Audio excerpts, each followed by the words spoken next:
is Bear Siragusa, and you are listening to the Hunting Hound podcast presented by W Hunting Supply.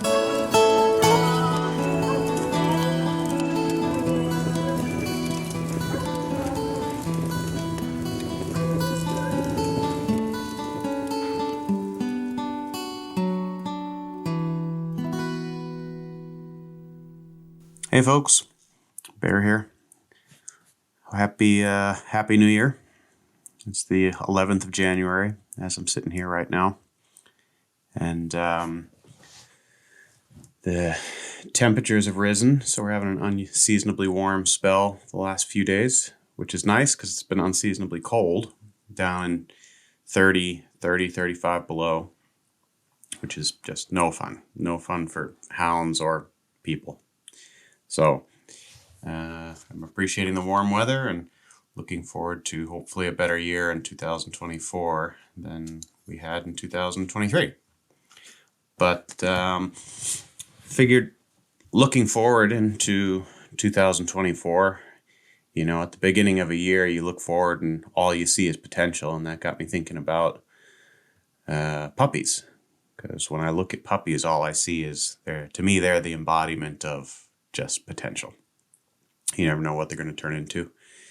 A lot of times you've got, money put into them, or you've done somebody a favor and earned a pup from them, or somebody's doing you a favor. Either way, most people are pretty motivated to get as much out of their pups as they can. And in a lot of cases, you've got, a lot of years of breeding going into whatever puppies you've got on the ground. So it's always exciting for me to have pups because it's either representing something new or a continuation of something that I've worked very hard to maintain or create. So I wanted to talk a little bit about pups because, I see there's this attitude out there that these pups, when you get pups, that they're just kind of there until they're 6 or 7 months old, 4 or 5, 6, 7 months old, and then there's this expectation almost that they're going to start functioning almost immediately, at least to a certain degree. Not function like adult dogs, but at least be able to do things that I don't necessarily know are reasonable to expect, at least with the other, with my own hounds and the other breeds of dogs that I've worked with. There's such a huge variation in terms of what a natural, the natural instinct of a dog. Ideally, you'd like a pup to hit the ground running and never look back. It's usually not the case. Sometimes the case, but usually not. I've talked a little bit about this before, but, I think the work with the pups to get the real full potential out of the pups, there's a couple things that I really think are crucial, and it all happens way before you even put those pups on the ground, on a track, or, even smack a collar on them, or even walk into a tree with them. I mean, it's, for me, the ensuring that I've got any kind of success begins with obviously the breeding. But if it's not even my breeding, it's going to begin with making sure that I'm going to get a pup from somebody who's going to do the right things by the mother. If I roll up to pick up a puppy and, the pups are 8 weeks old and the mom is skin and bones and, splashes of diarrhea everywhere, that pup's not going to be most likely is not going to be what I want it to be, because the mom's gotten a rough start and that pup might not have gotten what it needed. When I get pups, I want it to be from a female that looks pretty good, somebody that's got, the knowledge necessary to know how to feed and know how to keep condition on a lactating female. Because if they don't know how to do that, then they don't really know how to breed, is my opinion on it. It might be a little harsh, but that's my opinion. If you've got a real skinny female, then you're missing some sort of key aspects of breeding, which makes me wonder how well you've got the rest of it down. So that's going to make it so that I don't get a pup from that person. It's also going to make it so that I'm not going to necessarily sell pups if I've got an issue like that. Because if I've got an issue where I can't get a female to hold weight, then that female may be sick, and I'm going to want to know why I can't hold weight on her. Is it because she got a bug? Is it because she's got a parasite? Is it because there's something else going on that I didn't pick up on that's potentially genetic? I want answers before I sell those pups. But, all things being equal with the female, you got to keep her, obviously keep her during the pregnancy. You got to keep her in pretty good nick. You can't let her get real skinny. You can't let her get too fat either, because you don't want those big monster puppies getting stuck on the way out of a fat female. That's no fun, neither for the female, the houndsman, or the veterinarian who's, that when we have to open them up, that's the techs and the veterinarians. That's no fun when they're big and fat. But getting the female on a decent food, ideally a puppy food, something that's going to be really easily digestible before she has pups. Get her used to that, because she's going to be eating a lot of the same stuff as the pups are going to be eating. So you don't want a dog having stomach issues, adjusting to a new food while she's also trying to take care of a bunch of puppies. She should be wormed with a mild wormer, something like Banminth is a good one. What's the other one? Milbamox is another good one. Something that's going to take care of the internal parasites, but not be so harsh that it affects the puppies while they're still in utero. So once all of that's kind of squared away, that's kind of the minimum basics going into getting puppies. Once the puppies are born, there's a lot of different things that people do. Some people remove dew claws, some people remove tails. I don't really care about any of that. What I'm going to be looking at is the mom. I'm going to be looking at the puppies when they're, ready to be delivered. How are they looking? Are they looking, like big pot bellies and skinny little legs? I'm not going to be psyched about that. But if they're looking kind of roly-poly, I'm going to be a little bit more psyched about that. They don't need to be fat, but I want to see a little bit of condition on the pups. And I see a lot of pups being put out for sale that are not the condition that I think they should be in. So that's something to think about too. A pup that gets a bad start, it's going to have a hard time coming back from that, and it's going to have long-term consequences on it. That dog's brain is not going to have developed the way that it should have. Its bones and its tendons are not going to develop the way that it should have, and you can compensate for it and still get some very good dogs, but ultimately, I believe you're going to end up being disappointed if you get a pup or have pups yourself that look like that at 8 weeks. You're going to have some issues, I believe. Once the pups are born, I like to worm them with a paste, like a paste wormer. I'll do it at about 2 weeks once their eyes start opening, just a little bit, and then 4 weeks, 6 weeks, 8 weeks, and then 12 weeks. I also vaccinate all of my pups against. Usually I'll wait until they're 3 months old and do that 4-part vaccine, the DHPPI vaccine, and but the most important one for me, if I for whatever reason can't do that, I will vaccinate them anyway against parvo, because that's going to be the thing that's going to be that I most want to avoid even having in my kennel. So that's also another thing that I'll look at if I go to get a pup that's not vaccinated and they're looking real skinny and not good. I'm going to be a little bit aware of that, because I have a kennel and I don't want to bring in a dog that potentially has parvo. But But having, those are kind of the things that I look for as I'm kind of getting into that first few weeks with pups, or getting, is when I'm deciding whether I'm going to breed myself, when I'm deciding whether I'm going to buy a pup. Those are all the things that I think about. And as far as, pardon me, as far as a good start goes, one of the major things is going to be socialization. And, for me, that's a key thing. I don't need them to be able to, sit, lie down, roll over, all of that stuff. I don't need that. But I want them to associate humans with something positive. Not in the sense that they'll run up to everybody, because, then you're just going to get your dog stolen. That doesn't work.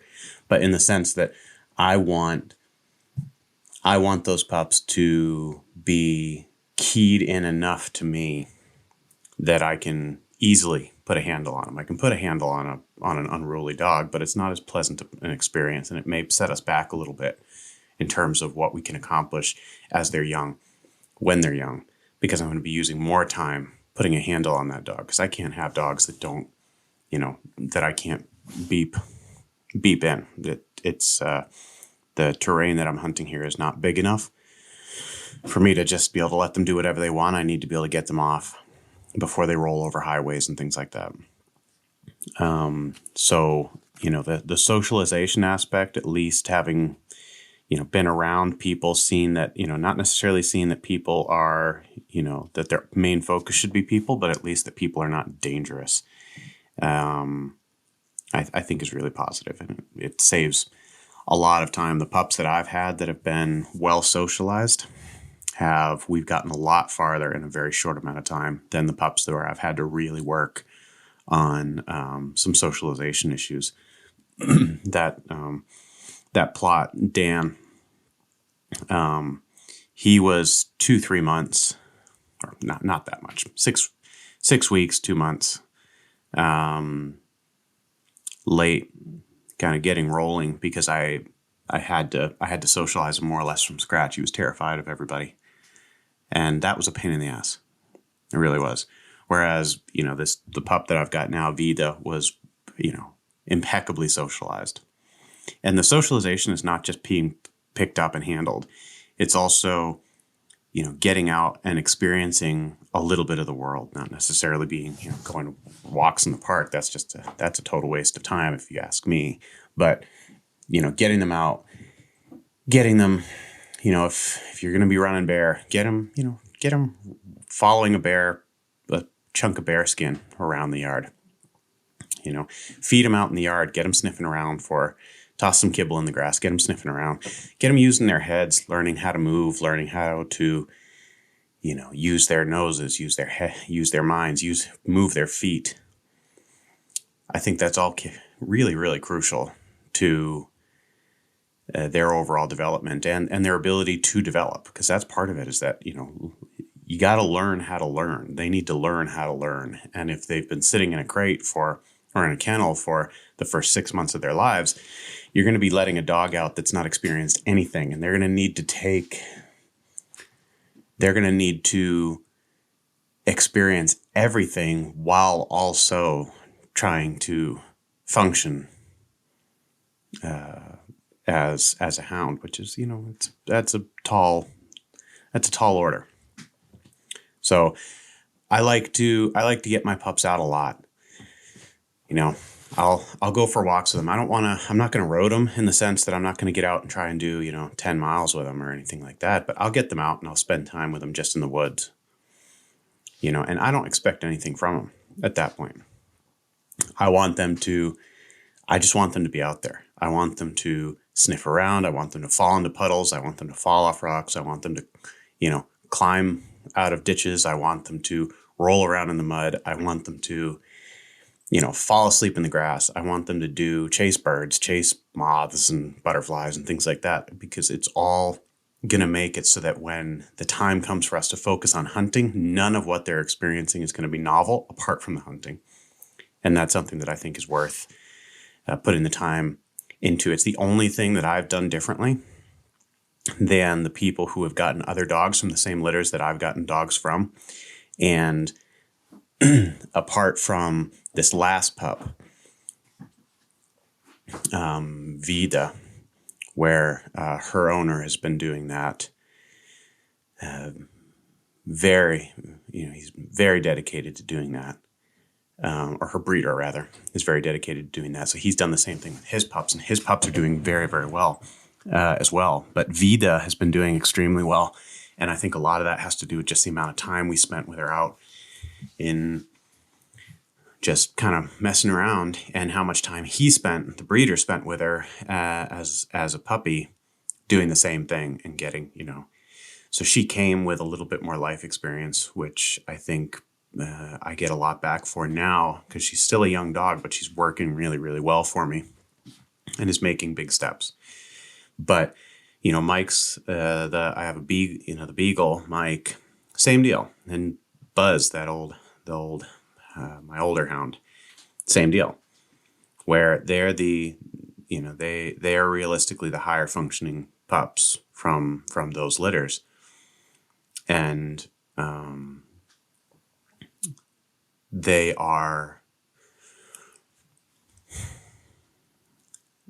I believe a lot of that has to do with just how much time they spent being puppies and experiencing life. Instead of having to do that while they're trying to learn to hunt as well, or trying to, kind of, deal with the instincts, and they can focus just on the instinctual part of things rather than focusing on the novelty of butterflies and things like that. I think that has a lot to say when you've got a young dog. When I've got a young dog, it's the only thing that I will do in the beginning, and I will do that until they start to show that they are kind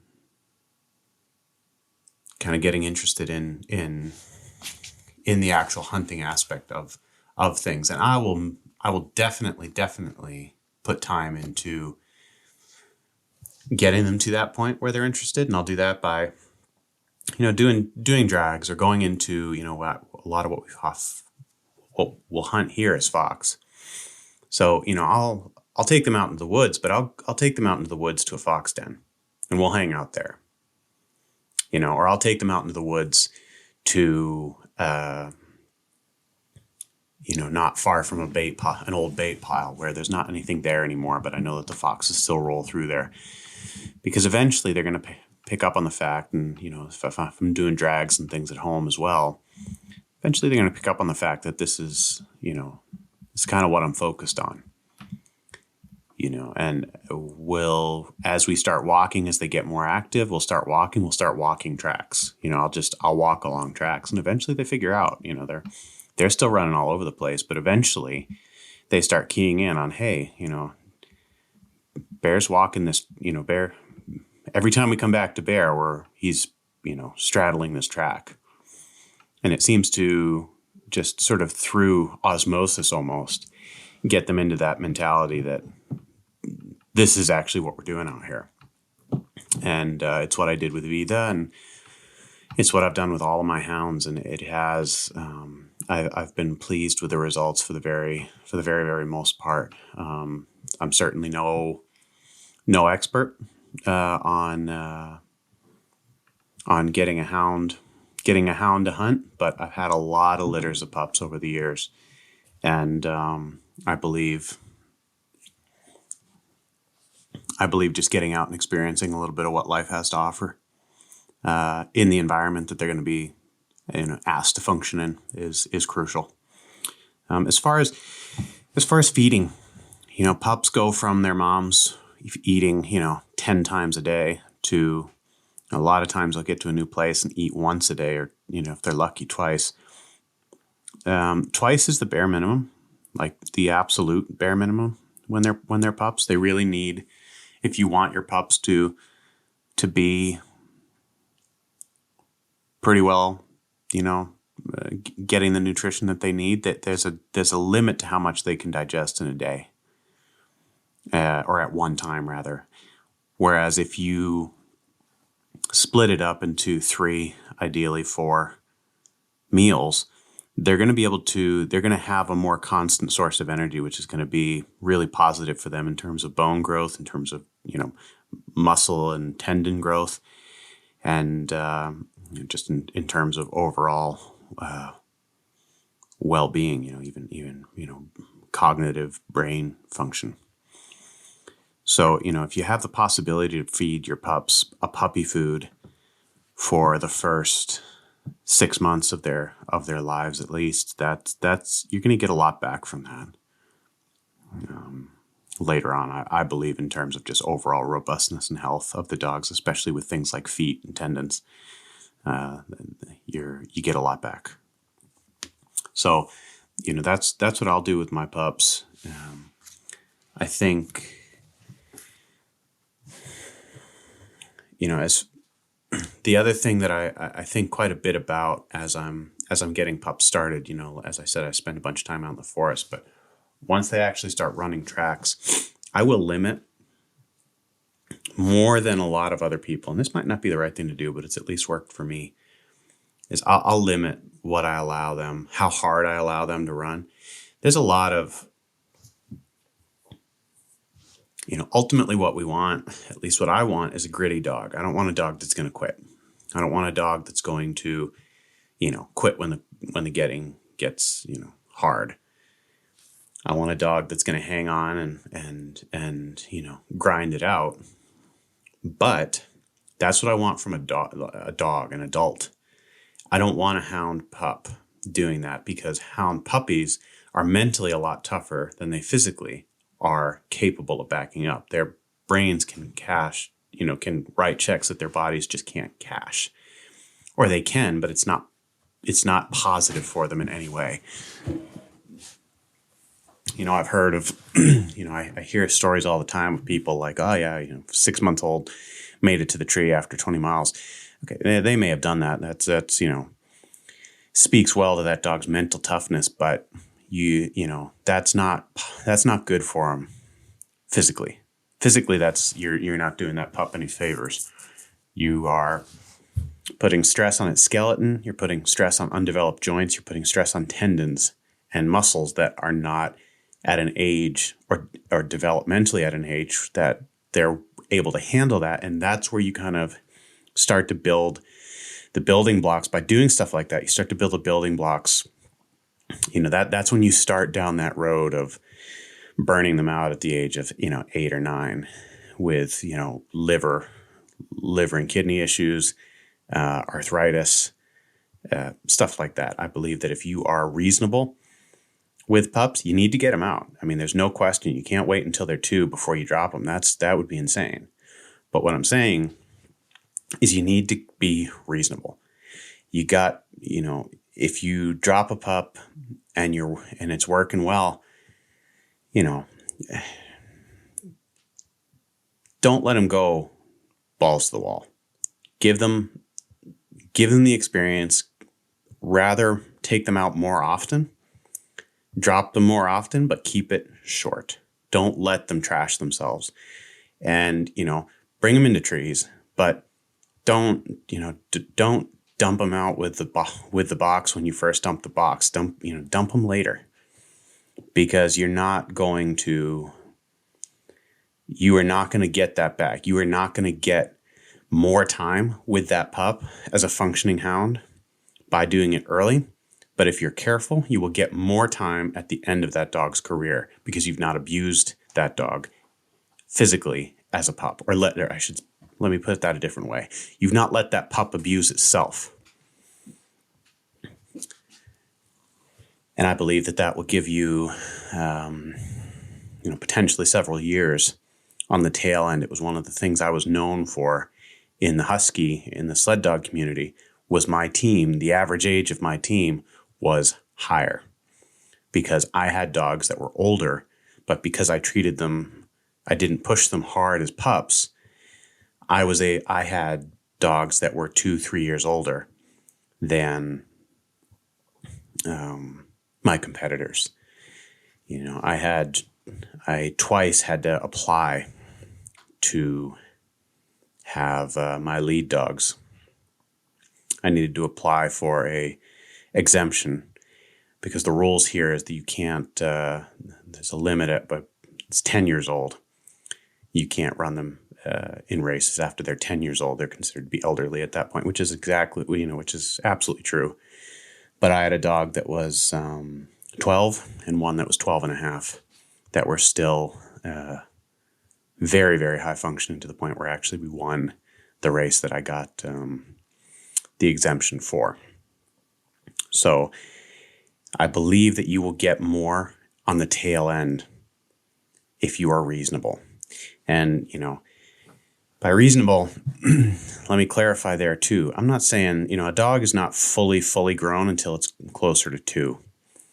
I don't think that that's reasonable to be, handling a hound with kid gloves until it's 2.5. Then you're going to be kind of creating a monster, I believe. You've got to expose them to real life. You've got to expose them to real situations. You've got to expose them to the game that they're going to be hunting. And, you don't want a complete monster. You don't want to build a dog's confidence for 2.5 years and then let it get in the face of a bear, because that's going to, you're going to end up with a dead dog, or at least a pretty messed up dog. I believe that you need to be reasonable in how long you let them run, how hard you let them run in the first year and a half, and then kind of go from there. Let them build up, but let it be a gradual build up. Don't just toss them in with a bunch of adults and judge them on their ability to keep up or not. Because a dog that, two of the best lead dogs I ever had were physically not capable of keeping up with their siblings as puppies. They were big, they were fat, they were kind of roly-poly and just chunky males. They were not capable of doing what their lighter female sisters, what their lighter sisters were doing. Their lighter sisters, they were more or less able to keep up with the adults from the time they were 8 or 9 months old. I didn't ask them to do that, but, they could. They were physically capable of doing it, whereas those big males just weren't. But by being reasonable, by the time those pups were 2.5, those males were untouchable. They were completely, they had just an entirely different physique than anything else that I've had up until that point. Afterwards, I bred on those males and had, got a bunch of dogs that had that same physique. But I always needed to be careful because they were big and dumpy as pups. And it took a little while for them to kind of grow into their joints and grow into their feet and grow into, get the lung capacity that was necessary to fuel these big bodies. And by the time they did, they were these sort of Adonis dogs that were just able to do everything that I wanted to all the time. And if I'd pushed them really hard as pups or judged them as based on their ability to keep up with their sisters at 8 months old, those dogs wouldn't have been of any use to me. So, and that's another thing that I see happening a lot. Are people judging puppies? There's all of these things about picking puppy, how to pick puppies, and all of these tests and things that you can do for pups.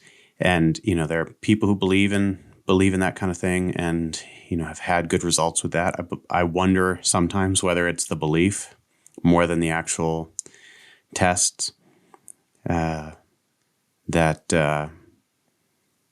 makes those pups turn out like they expect them to. Sometimes I wonder about that. But, you have to choose a puppy when you're choosing a pup based off of obviously what you want. But realistically, I believe you've got to, when you're picking a pup, you've got criteria going into it. You're looking for something. When you're looking for something specific, you can't judge the pup. You've got to judge the parents. If you're looking for hard driving and grit, you can't go in there and drop, slam a pot lid over a litter's head and pick the pup that didn't react, as the gritty one. To me, that's insane.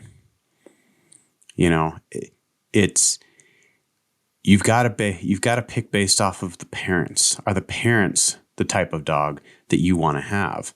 The type of hound that you want? then pick a pup from those litters. But otherwise, pick the pup that you like. And a lot of times that's just sort of this intangible thing that you just kind of get a gut feeling about a pup. Pick that pup. Because, if its parents bring something to the table that you're looking for, that you're missing in your pack, the chances that pup has that somewhere in there are pretty high. So pick the pup that you want. Pick the pup that you get a good vibe from, whether it's the one that's a little bit, holds a little bit back, or the one that's all over you jumping up and down, or the one that bites your leg and doesn't let go the entire time you're there. Whatever it is that floats your boat, pick that pup. Because so much of what we do as dog trainers boils down to chemistry and our ability to communicate with those dogs, and also make the adjustments for the things that, sort of capitalize on the things that are ideal in terms of our chemistry together, and also compensate for the things that aren't ideal, because there's no dog that's going to be perfect. And there's no trainer that's perfect, but the good trainers are the ones that can compensate for the rough bits and capitalize on the smooth, the things that are going really smoothly. And a lot of that boils down to chemistry. So if you're going to get a lot done for free if you pick a pup that you automatically have an sort of instinctual chemistry with.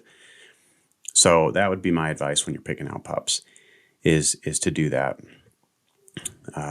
Pick from adults that are doing what you want to do, how you want to be doing it, or bring something to the table that you feel you're lacking, and pick pups based on your overall gut feeling, because there's a lot to be said for that gut feeling. And yeah, I guess last thing I just want to touch on is, once you've got the pup, if I could get every person who has a pup to turn off social media for 6 months, I would. Because don't compare yourself to what people put out on social media. I know people who have put out some stuff on social media where I was there for this amazing, incredible thing that happened with those pups, and I know that the reality is not what it was put out on social media. Everybody wants to have the best pup from a litter. Everybody wants to convince everybody else that they've got the best pup from the litter, or that they're the best trainers or whatever. Just get out there and do your own thing with your own pups, and do what you think is right. Don't try to be try not to be influenced by the social media people, because the social media people are not necessarily the people that are out there doing the best job with it. I believe it's the people that are actually putting the amount of energy that some people put into social media. I believe the people that put that amount of energy into their pups are the ones that are going to have the best from that litter. And I don't believe it's because they got lucky genetically. I believe it's because they put the amount of time and energy into that pup that was able to bring out that pup's best, potential. So try not to judge your pups based on what other people's pups are doing, and also give them the time to grow up. If your pup is not doing what your last pup was doing at 6 months old, don't give up right away. Give it time to grow up. Give it time to adjust. Give it time to show you what it's capable of, because there are some dogs that are going to be a little bit slower to mature. And there are some dogs that are going to be extremely fast to mature. But, you can't have a dog that's not going to be fully functional until it's 5. That doesn't work. But, being dissatisfied with a pup that's not functioning at 6 months old is also, kind of crazy, in my opinion. And I believe that if you can find a happy medium, that's going to be overall for your pack's best, and that individual pup's best, and also your best, that you haven't wasted a bunch of time by throwing in the towel too soon. So those are my thoughts on puppies. Got me thinking about it heading into 2024. got a lot of exciting stuff coming up in 2024, not just with this particular podcast, but with on the W platform in general. I've been talking to Jason a little bit, and I'll let him fill you in on all that, but it is exciting stuff. I think 2024 is going to be a really cool year, and I am looking forward to, getting some new people on the podcast, visiting some people that have been on the podcast from before, and interacting with all of you guys that are listening out there while you're doing your thing. So, Happy New Year, and thanks for listening. We'll catch you next time.